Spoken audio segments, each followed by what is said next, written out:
Oh, it's awesome DS down with the boat's AC. It is October 18th, 2023.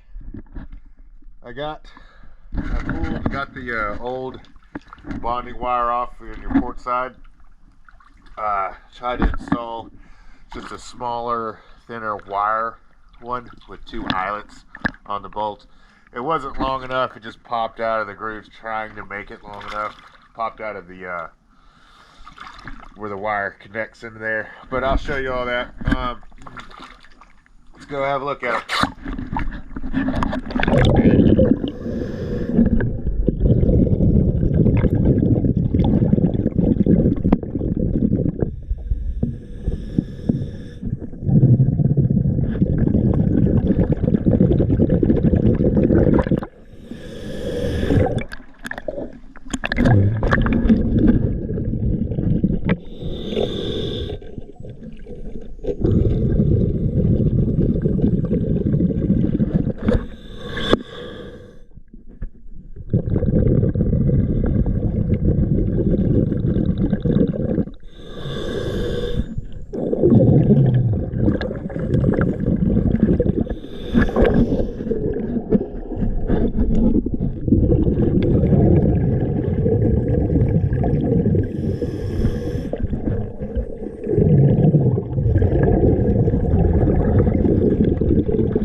Also wanted to point out the paint on your water line is rubbing off very easily now.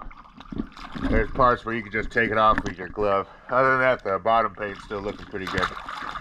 Okay, once again, it was a pleasure. Thank you for choosing DS Diving.